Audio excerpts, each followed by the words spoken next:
Good morning. It is now March 22nd, 2020, and this is your daily coronavirus update from Coronavirus Central here in Pennsylvania. So I'm going to start today again by looking at the usual data, but then I'm adding additional information. So if we look at, this is rank ordering by prevalence per 100,000 population. Luxembourg right now has the greatest prevalence per 100,000 population at 105 individuals, and followed by Switzerland. Italy has moved down to third, followed by Spain, Norway, Austria. So I'm only highlighting those who have greater than 10 per 100,000, 10 cases per 100,000. The United States is at about 8. Let's look at case fatality. Case fatality is highest. Italy, it's 9, right? 9.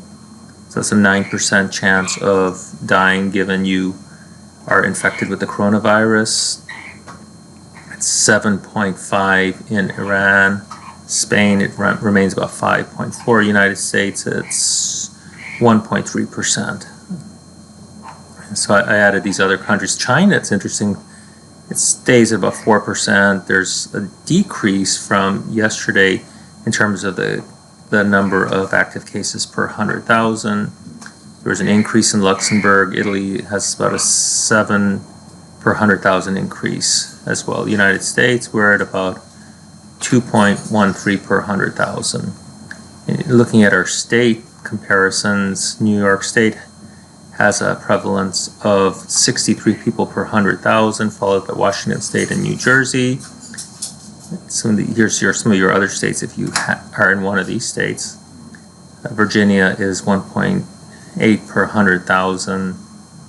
I live in Pennsylvania. Pennsylvania is 3 per 100,000. Most of the cases in Pennsylvania are located close to the border with New York, which makes sense because people do travel from New York to Pennsylvania a lot, particularly to visit the Pocono Mountains. And Washington, D.C., this is actually per 10,000 instead of per 100,000 due to the smaller scale of a city. So it's 1.34 per 100,000, per 10,000, excuse me, in D.C. I'm looking at, now I've been, of course, the issue that there's different population densities and different sizes per country, so I decided to calculate the prevalence, the number of cases per 100 square kilometers. So this is the area of the country, and these are the population estimates that I have. Best possible population estimate and the number of active cases. So in this case, I'm dividing the number of active cases by the area in square kilometers and then multiplying it by 100, just to give it some context. So in Luxembourg, we have 25 individuals per 100 square kilometers. In Switzerland, it's 15, and Italy, it's 14. So that kind of follows what we're seeing in terms of the prevalence per 100,000 individuals. So South Korea has 7.24 per 100 square kilometers. I got to keep this all straight. And the United States is about 0.28 per 100 square kilometers. So this gives you a context because we are a larger country. If you look at our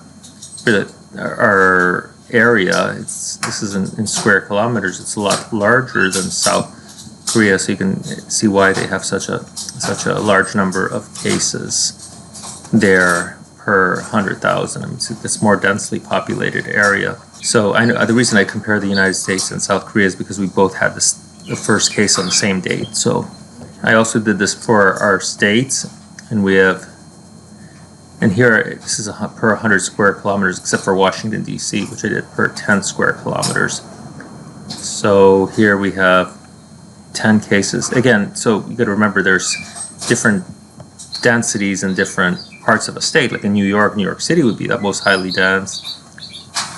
So New Jersey, it's 7 per 100 square kilometers. Washington State, it's 0.98 per 100 square kilometers. And finally, we get down to Washington, D.C., it's 6.14 per 10 square kilometers. So my bird is like flipping out on his toys right now. He likes to fight against his toys. This Piper. Oh, you heard me say voice. Okay, here's our change that we're seeing in our prevalence per 100,000. So this is the United States from 12th of March to the 22nd. I was hoping that we were going to see this slowing of growth, but there is an inflection point right here. So a little bit speeding up of growth again. Again, this has to do with testing. As you know, yesterday I posted a video on testing, and getting the data for how many tests have been completed is not that easy. But I am presenting, yesterday I presented those data here, but it's really hard to get the data and to judge how accurate it is. I found a site, which you can see if you visit my video from yesterday, where I get the number of tests that were conducted per country and the last date that they were given. So I took the cases for that date and got the percentage of individuals testing positive. So for instance, in the United States, best I have is from the 19th, right? March 19th. At that time, we had 9,415 cases. 7% tested positive for those. So we could just extrapolate from that what all of this means. I'll have to do that, but you know, all this work's very time consuming for me. Just to let you know, I mean, this has been about 3 hours today that I've been on the computer doing different things with coronavirus, and you know, I'm right now, like all of you, I'm sitting at home. You know, I work as a professor, but I'm not getting paid for doing this work, so you know, I'm definitely just doing the best I can. And I just tabulated the average based on what I have, and it's about 6% testing positive out of all the testing being done. So I looked at that, and I looked at U.S. versus South Korea. South Korea seems to be pretty steady in terms of prevalence per 100,000. We're climbing up. We're trying to catch them, right? We're trying to catch them. Well, that's not a good thing, but we're trying to catch them. Again, we reported our first case on the same date, and it's way before March 12th, but that's when I started doing this comparison. And here's New York versus Washington. Things seem to be slowing in Washington State. We'd like to see that here, everywhere else too, right? New York keeps on growing. Okay, that's it for today.